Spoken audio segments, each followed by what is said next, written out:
What is good, YouTube? It's your boy Mario B coming at you guys with another OU Wi-Fi battle today. Today we're gonna be doing something a little bit different. I'm gonna be trying to post-com a battle. Right now we're gonna be playing against Scoots with an OU team that I actually ended up picking up off of some smoke on forums. So I'll make sure to link them down below. But it's like a hyper offensive team with screens on Grimmsnarl, and as you can see with the opponent's team, he has some huge threats on his side of the field as well, being things like the Blastoise, could be Shell Smash, with Incineroar, with Intimidate, which is, you guys can see I have a lot of physical attackers on my side of the field. I'm actually going to the TERRAKION set right there because I'm actually not too familiar with them. I just got the team off the forum, just gen them, and then decided to battle with them. So my opponent locks in pretty quick. I'm thinking that he's probably going to lead off with the Jolteon, most likely, because my dumbass forgot that in singles, Rhyperior sets up Stealth Rock. So I go ahead and lead with my Zeraora here, just checking the set, because like I said, I'm still getting familiar with the sets and all that stuff. So I go ahead and lead off with the Electivire, just being my best defense against a Shell Smash lead, or possibly even the Jolteon lead, because I am Volt Absorb, so he can't Volt Switch on me. So that was kind of the theory, or the idea behind all this. So hopefully, guys, this video isn't too bad. It's gonna be my first one that's post-com, so they're edited a little differently. So just bear with me as we get better as we go. I do like post-com a little bit better than the live as far as Wi-Fi battles. So he does end up leading Rhyperior here as I lead off the Zeraora. I think what a huge mistake I just made. I'm gonna go ahead and switch out.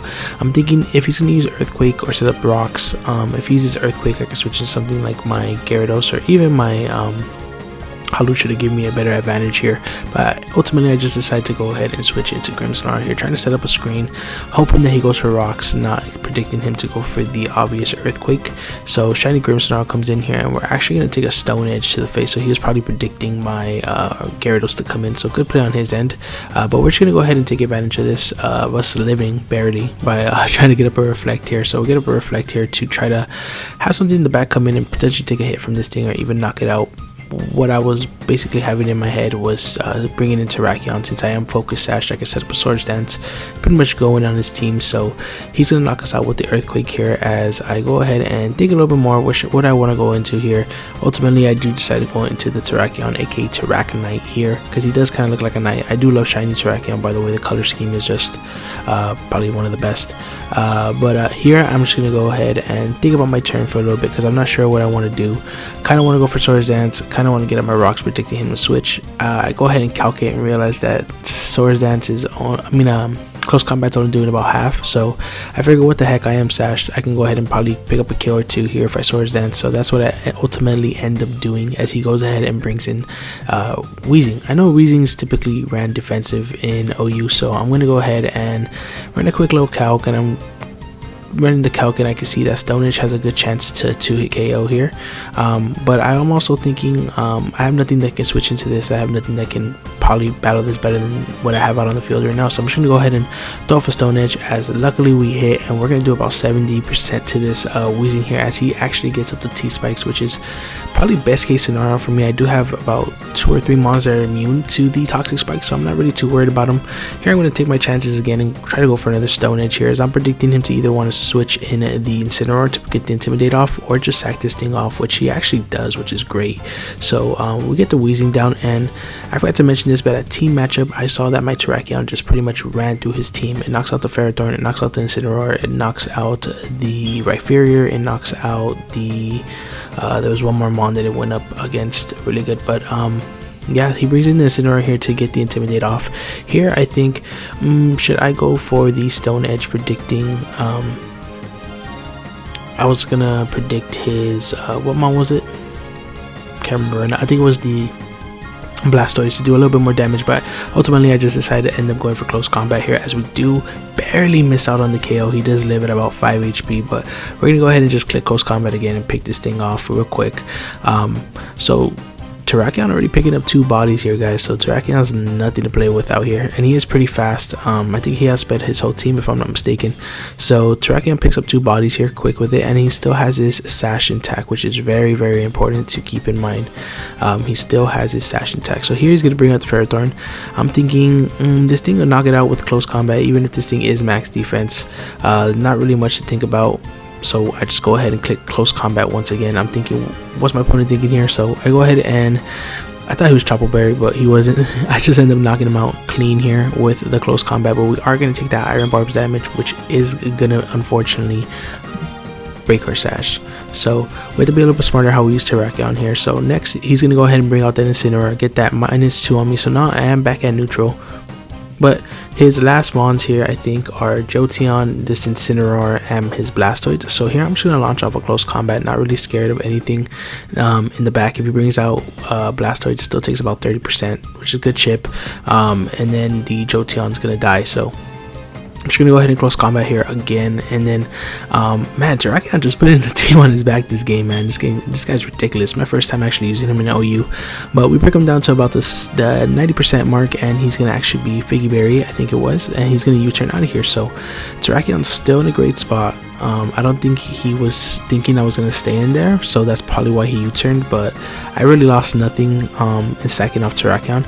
But he's going to go ahead and bring in his Blastoise here, most likely trying to set up that Shell Smash, so a Reflect does wear off. So here I'm thinking what I want to do. I kind of want to go into Gyarados here because I know he can sponge any hit at +2, so that's ultimately what I decided to end up doing. I bring in Gyarados here. I know I could take the +2 Ice Beam if he does want to set up. If he doesn't, everything else is going to hit me for pretty much neutral, and I can go for Dragon Dance myself. So that was my theory behind it, but he does end up going for the Shell Smash here, as we're just going to go ahead and try to go for a bounce here. So my theory behind this, my reasoning behind this at least, was just to stall out a couple turns so I can think about what I want to do. He does reveal he's right, or so it doesn't really matter too much. But yeah, right here I'm just gonna go for bounce. I was thinking about going for taunt because he could potentially Shell Smash again, but I figured why not just go for the bounce, try to get off some clean damage. It did more than Waterfall. I think Waterfall did like 20% and bounce did about 50, so I was just trying to go ahead and bounce this and put it into the range of where my Sucker Punch from, not Darkrai, Bishop can hit it. But we do hit it with the bounce, get off 50%. Here I'm scared that he thinks I might bounce again, so I kind of contemplating going for the taunt again, but ultimately I do decide just to get off some safe chip with bounce again, if I'm not mistaken. Right? No, it was a Waterfall, yeah, so just Waterfall, just in case he wanted to Water Smash. Shell Smash. But he does Ice Beam here, and he goes ahead and knocks out my Gyarados. Not really a problem. I'm just going to go ahead and bring my Bisharp, like I said, and try to knock this thing out with Sucker Punch. I am a Black Glasses set, so my knockoff and Sucker Punch are boosted 1.2, I think. And here I'm thinking, why not go for the Swords Dance, because he's probably predicting me to go for the Sucker Punch, so he might take this chance to go ahead and set up the Shell Smash again, which you definitely hate playing those mind games with Sucker Punch and setup moves, right? So ultimately I'm kind of thinking, see, my timer goes down, contemplating between knockoff and Sucker Punch, but in the end I do end up just clicking Sucker Punch here. So he does attack, so luckily we do knock out this Blastoise. It was a roll if he was a little bit of HP invested, but I didn't really ask my opponent after what his set was, so that could be interesting if that was a roll. But his Incineroar is going to come in here and get the Intimidate off on my Bishop, and I'm thinking I'm going to switch, and then Defiant goes off, and I'm like, man, I think I'm just going to keep this in. I make a really silly play here though. I actually go for knockoff, and that's probably like the worst play I could do because I forgot he ate his berry, so it wasn't going to do as much. So that was just a horrible play on my end. I had to calculate, I had a chance to roll, but that actually gives him the chance to Will-O-Wisp us, which isn't the worst. I really wanted to save Bisharp just to get the Sucker Punch off on the Jolteon, so that's kind of why here I was kind of stumbling what to do. But I figured, hey, might as well get some Sucker Punch damage off, which actually was a misplay as well because I should have just gone for a knockoff again. But hey, bad mistakes. But I do realize that I could take this opportunity to just go ahead and bring in my Hawlucha and get off my White Herb Sky Attack. So that's pretty much what I'm going to do here. We're going to go ahead and bring in Hawlucha here. Going to get off that White Herb. Going to go ahead and get that Unburden boost, and we'll be able to outspeed his Jolteon next turn. So we should have this game pretty much in the bag, I believe. But here I'm going to go ahead and launch off that Sky Attack, and it's going to do big damage, and this is definitely going to matter here, guys, so keep an eye on it. Boom, critical hit, definitely mattered.